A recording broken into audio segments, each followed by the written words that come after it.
So డిసిప్లిన్గా పెంచుతుంది. బిడ్డని discipline ఉంచుతాం. అక్కడ గారం ఏం కుదరదు.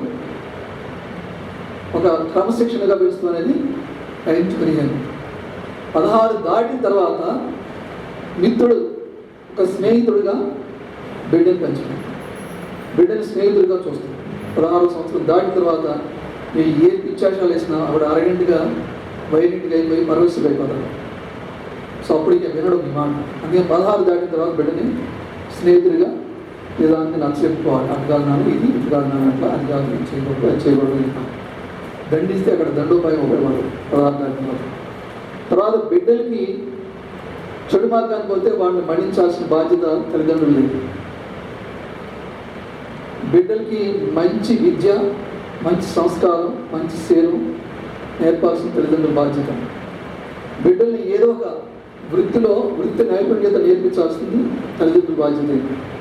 వాళ్ళకి వాళ్ళ స్వయంగా సంపాదించుకునే స్థితికి తీసుకొచ్చి ఉద్యోగంలో ఏర్పాటు చేసేది కూడా తల్లిదండ్రుల బాధ్యత, వాళ్ళ బాధ్యత కాదు. తర్వాత వాళ్ళకి తగిన భార్య కానీ భర్తను కానీ మంచి గుణవంతుడైన భార్య భర్త కానీ అరేంజ్ చేయాల్సిన బాధ్యత కూడా తల్లిదండ్రులది. వాళ్ళందరూ వాళ్ళు ప్రేమ భావం చేసుకుంటే మనం చేయగలిగింది లేదు. బట్ వాడికి మాట ఇంటే మాత్రం మీరు చేయాల్సింది. ఆ తర్వాత ఈ వారసత్వ ఆస్తి కనుక వస్తే ఖచ్చితంగా వారసత్వ ఆస్తిలో వాటా బిడ్డకి చేయాల్సింది. ఇది తల్లిదండ్రులు బిడ్డల పట్ల ఆచరించవలసిన ధర్మాలు. లేకపోతే భర్త ఆచరించవలసిన ధర్మాలు ఇక్కడ చాలా ఉన్నాయి. అంటే భార్యకే భర్త కూడా ఉన్నాయి. ఒకటి పతివ్రత ధర్మం. అది మీ అందరికి తెలిసిన కథ ఉంది, దాన్ని మళ్ళీ చెప్పవలసిన టైం వేసి. కశ్యపుడు అనే బ్రాహ్మణుడు వస్తా అంటే వైద్యంగా చూస్తుంటే వాళ్ళు పొంగ భస్మం అయిపోతుంది. ఇంకొక వచ్చి ధర్మోడు కంటే కొరకలు చూస్తాడు. నేను పొంగను కాదు, అసలు నా భర్తకి నేను సేవ చేసుకున్న తర్వాత నీకు కొంచెం భిక్ష చేస్తూ ఉంటాను. సో అన్నిటికన్నా ఏంటంటే పతి సేవ తర్వాతే దైవారాధన, పతి సేవ తర్వాతే అతిథి గౌరవం. పతి సేవని మించింది ఇంకొకటి లేదు. ఫస్ట్ ప్రయారిటీ స్త్రీకి భర్త సేవ, భర్త ఆజ్ఞను పరిపాలించడం, భర్త సంపాదనను ప్రొటెక్ట్ చేసుకుంటాం, భర్తకి అనుకూలంగా ఉంటాం, భర్త మాట జవదాడకుండా ఉంటాం, తన కింద పనిచేసిన సేవకులకి సరిగ్గా చూసుకుంటాం. ఇంట్లో పని మనుషులు వాళ్ళని మృదు మధుర భాషలతో చక్కగా వాళ్ళకి ఆనందంగా కలిగేటట్టు వ్యవహరించడం. భర్త తరపు వచ్చే బంధువులందరినీ తన బంధువుల్లాగా చూసుకొని గౌరవించడం. అది జనరల్గా మనం చేయమనుకో. సో అలాగే భర్తకి సంపూర్ణంగా ప్రేమను హృదయపూర్వకంగా అందించడం. ప్రేమను భర్తకి సంతోషాన్ని కలిగిస్తాం. భర్తకి తృప్తి చెందేటట్టు నడుచుకుంటూ. సో ఇవన్నీ కూడా భార్య భర్త చేస్తున్నటువంటి ధర్మాలు అంటే చాలా ఉన్నాయి. అట్లాగే భర్త అనుకోవడం ముఖ్యమైన భార్య చేయాల్సింది భర్త విశ్వాసం కలిగి. అంటే ఇంకెవరి మీద కూడా మనసు వెళ్ళదు. విశ్వాసం కలిగి ఉండమంటే సో వేరే వాళ్ళ మీద, వేరే పురుషుల మీద మనసు వెళ్ళకుండా ఉంటారు, విశ్వాసం ఉంటారు. ఎవరి మీద కూడా దృష్టి పోదు. ఎలాంటి భావన ఆలోచన మనసులో రాదు. భర్తే. సో అది విశ్వాసం అంటారు. సో భర్త పట్ల సంపూర్ణ విశ్వాసం కలిగి. అలాగే భర్త కూడా భార్య సంపూర్ణ విశ్వాసం ఉండాలి. వేరే స్త్రీ ఎంతో చూడకూడదు. స్త్రీకి ఏది అభ్యులు పురుషులు కూడా అదే అభ్యులు. సో భర్త ప్రేమ ఉండాలి. చూడండి. సో భర్త ప్రేమ ఉండాలి, తృప్తి ఉండాలి. భార్య ప్రేమ ఉండాలి, తృప్తి ఉండాలి. తర్వాత విశ్వాసం ఉండాలి. భార్య మీద విశ్వాసం ఉండాలి, నమ్మకం ఉండాలి. భార్య మీద నమ్మకం ఉండాలి. భార్యకి ఏ కోరికలు ఉండో ఆ కోరికలన్నీ భర్త తీర్చాల్సిందే. తప్పదు. భార్యకి కావాల్సిన బుద్ధుడు అంటాడు, భార్యకి కావాల్సిన అవసరాలన్నీ మనం సమకూర్చాల్సిందే అంటాడు బుద్ధుడు. భార్య మీద కోపపడకూడదు, ఎట్టి పరిస్థితి బుద్ధుడు అంటాడు, భార్యని ఎట్టి పరిస్థితిలో దూషించకూడదు, కోపడకూడదు. అట్లాగే భార్య కూడా భర్తను దూషించకూడదు, కోపడకూడదు. వినయంగా ఉండాలి, సహనంగా ఉండాలి, ఓర్పుగా ఉండాలి, క్షమాగుణం కలిగి ఉండాలి, ధైర్యంగా ఉండాలి. ఇవన్నీ భార్య భర్త పట్ల ఉండాలి. అదే గుణాలన్నీ భర్త భార్య పట్ల ఉండాలి. సో భార్యని దూషించకూడదు, కోపడకూడదు, కొట్టకూడదు, మృదు మధురంగా మాట్లాడాలి భార్యతో. ప్రేమని ఇవ్వాలి, ప్రేమను పంచివ్వాలి. తనకు కావాల్సిన కోరికలన్నీ తీర్చాలి భర్త. భర్త అంటే భరించేవాడు. భార్యలో చిన్న చిన్న దోషాలున్నా వాటిని అన్నింటినీ భర్త భరించాల్సిందే. పర్వాలేదు, తప్పు చేసావు, పర్వాలేదు అనుకుంటూ ఉండాలి. తప్పు చేసినప్పుడు ఏలించకూడదు, విమర్శించకూడదు. భార్య భర్త మీద కానీ భర్త భార్య మీద కానీ విమర్శించకూడదు. చాటున భర్త గురించి భార్య గురించి భర్త బయట చెప్పుకోకూడదు. నా మూడు ఇంటాడు, నా పిల్ల అంటాడు, పొరపాటు చెప్పకూడదు. సో ఇవి భర్త భార్య పట్ల నిర్వహించాల్సినటువంటి గుణాలు, ధర్మాలు. ఇది భార్య భర్తల యొక్క, దీన్ని గృహస్థు ధర్మాలు అంటాం. పిల్లలు తల్లి ఇవన్నీ గృహస్థ ధర్మాలను తెలుసుకున్నాం. నెక్స్ట్ గౌతమ బుద్ధుని, ఇది చాలా ఇంపార్టెంట్, బుద్ధుని యొక్క అష్టాంగ ఆర్య ధర్మాలు చాలా ఇంపార్టెంట్. బుద్ధుని ధర్మాలు మనం పాటించాలంటే ఈ టైంలో అంటే కొన్ని పరిస్థితులకి అనుకూలంగా ఈజీగా ఉంటుంది. పరిస్థితులకి యుగాన్ని బట్టి కొన్ని ఉంటాయి. సో కలియుగంలో ప్రస్తుత కాలంలో బుద్ధుని ధర్మాలు చాలా applicable, adaptable and easy to adapt. బుద్ధుని ధర్మాలు, బుద్ధిని అష్టాంగ ఆర్య ధర్మాల్లో మొదటి ధర్మం సమ్యక అవగాహన. సమ్యక అవగాహన అంటే తనేంటో తను తెలుసుకోవాలి. ఎవరికి వాళ్ళు తనేంటో తను తెలుసుకుని తను ఎలాంటి వ్యక్తి అనేది తెలుసుకోవాలి. నా భావాలు ఎలా ఉండే, నా ఉద్రేకాలు ఎలా ఉండే, నా ఆలోచనలు ఎలా ఉండే, నా పనులు ఎలా ఉండే, ఇవి సరైనవేనా, ఇవి ధర్మార్గాలు ఉన్నాయా అనేటువంటి దాన్ని సమ్యక అవగాహన. అవగాహన అంటే understanding, self understanding, self introspection and self understanding అంటారు దీని అవగాహన. అలాగే రెండోది సమ్యక ఆలోచన. సమ్యక ఆలోచన అంటే అది మానసిక స్థితి. నా మానసిక స్థితి ఎలా ఉంది అంటే, నా మనసులో మాలిన్యాలు ఎలా ఉన్నాయి, ఎలాంటి మాలిన్యాలు ఉన్నాయి, అది ఏ విధంగా మాలిన్యాలు నేను శుభ్రపరచుకోవాలి అని తెలుసుకోవటం సమ్యక ఆలోచన అంటాం.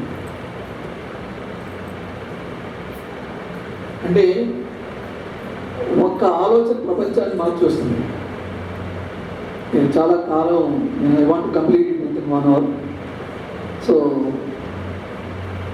దానికి చాలా ఉదాహరణలు ఉన్నాయి. ఒక్క ఆలోచన ప్రపంచాన్ని మార్చినాయి.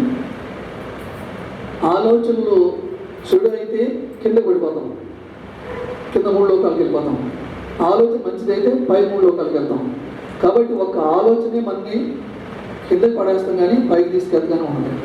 కాబట్టి మనం ఆలోచన మీద ఎక్కువ శ్రద్ధ వహించి నా ఆలోచన ఎలా ఉన్నాయని ఆలోచన మీద మీరు ధ్యానం చేయండి. ధర్మాన్ని మీరు చక్కగా పాటించాలంటే కొన్ని రోజులు మీ మానసిక స్థితి, మీ ఆలోచన మీద మీరు ధ్యానం చేస్తే మీకు స్పష్టంగా తెలుస్తుంది ఇంతవరకు మీ ఆలోచనలు ఎలా ఉన్నాయి, నేను ఎలా మార్చుకోవాలనే దాని మీద. మీరు ఇక్కడికి వచ్చి థాట్లెస్గా చేసుకోండి. ఇంటి దగ్గర మీ ఆలోచన మీద ధ్యానం చేయండి, ధర్మం మీద ధ్యానం చేయండి, కరుణ మీద ధ్యానం చేయండి. బుద్ధుడు అంటే మైత్రి ధ్యానం అంటారు. ఇవన్నీ అంటే మనలో మలినమైన దోషాలు ఎన్ని ఉన్నాయి తెలుసుకుంటున్నాయి ఇవన్నీ. ఇక మూడోది సమ్యక భాషణ. అంటే మనం ఎలా మాట్లాడుతున్నాం, అబద్ధాలు ఆడుతున్నామా, అవమానకు వస్తున్నావా, లేకపోతే చాడీలు చెప్తున్నావా ఇతరుల మీద,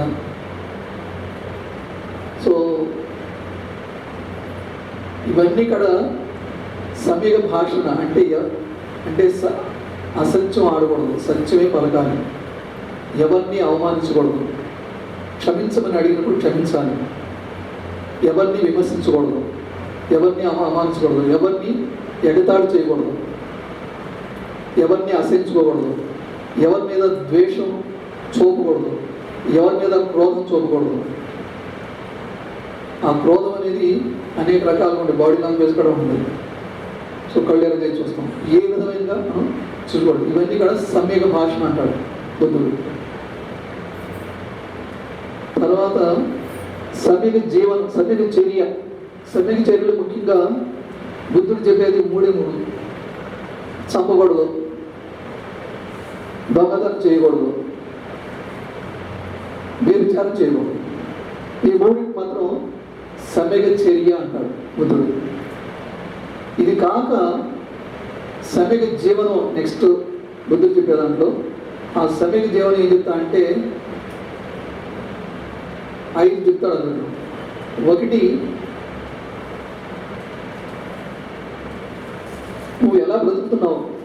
సమీక జీవనం అంటే మనం ఎలా బ్రతుకుతున్నావు అంటే మన సంపాదన ఎలా ఉంది, ఎలా సంపాదిస్తున్నాం, న్యాయబద్ధంగా సంపాదిస్తున్నావా లేదా.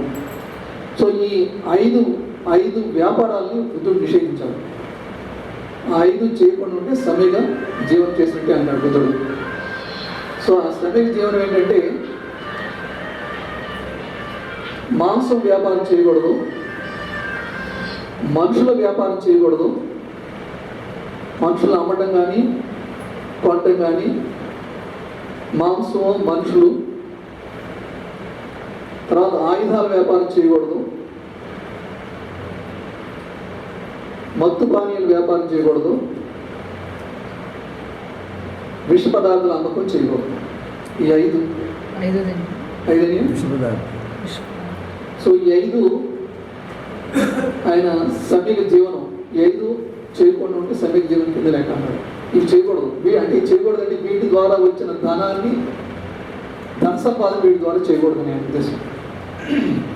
ధనం ఈ 5 వ్యాపారాల ద్వారా సంపాదించకూడదు, ఇవి నిషిద్ధము అని అది సమీక జీవనం అంటారు.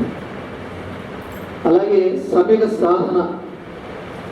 సమీక సాధన అంటే అంతకుముందు మనలో చెడు భావాలు కనుక ఉన్నట్టయితే వాటి మనసు నుంచి తీసేస్తాం, ఏదో కొంచెం మంచి భావం ఉంటే దాన్ని అభివృద్ధి చేసుకుంటాం, మంచి భావం. దీన్ని సమీక సాధన అంటాడు. సమీక సాధన. సమీక స్మృతి అంటే ధర్మం పట్ల ఎరుకుగా ఉండటం సమీక స్మృతి. ధర్మం పట్ల ఎరుకుగా ఉండటం సమీక స్మృతి. అలాగే ప్రపంచం అనిత్యం, దేహం అనిత్యం అనేటువంటి భావాన్ని నిత్యం మనసులో ఉంచుకోవడం కూడా సమీక స్మృతి అంటారు. లాస్ట్ 8వది సమీక సమాధి. అంటే ధ్యానంలో సమాధి స్టేజ్కి వెళ్తుంటే ఏకాగ్రత సాధించడం. ఇది బుద్ధుని అష్టాంగ ధర్మాలు, అష్టాంగ ఆర్య ధర్మాలు అంటారు. ఇకపోతే భగవద్గీతలో ధర్మాలు కొన్ని ఉన్నాయి. భగవద్గీత ప్రకారం ఈ భగవద్గీత ధర్మాలు ఏంటంటే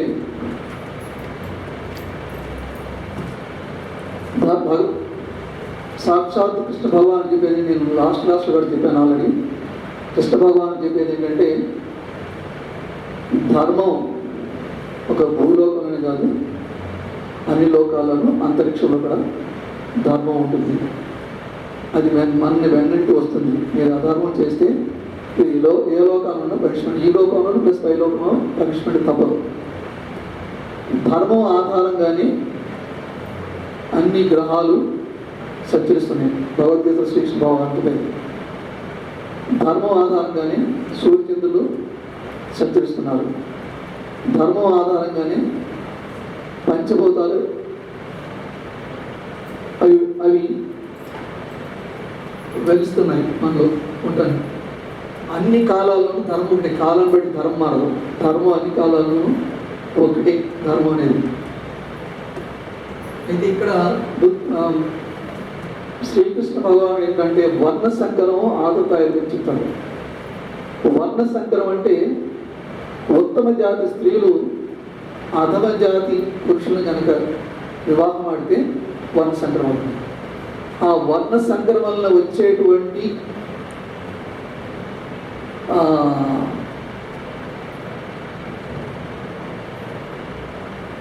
పర్యవసనాలు ఏంటంటే వాళ్ళకు పుట్టే సంతానం పితృదేవతల పిండదానాలకు అర్హులు కాదు. ఎప్పుడైతే పితృదేవతల పిండదానానికి అర్హులు కాదో పితృదేవతలు నరకం అంటారు.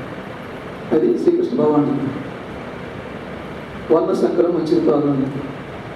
అలాగే ఆతతాయిలు అంటే 6 కర్మలు చేస్తారు వీళ్ళు ఆతతాయిలు. ఒకటి, ఇంటికి నిప్పండించడం, అంటే ఇంట్లో ఉండే దానం చేస్తాం. వాళ్ళు న్యూస్ చూసినట్టయితే ఆస్తి కోసం తల్లిదండ్రుల్ని ఇంట్లో నిప్పండించాడు. నిన్న న్యూస్ అండి. ఇంటికి నిప్పండించి చంపేస్తాం. తర్వాత ఆయుధం తీసుకుని చంపుతాం మనుషుల్ని. తర్వాత ఇతర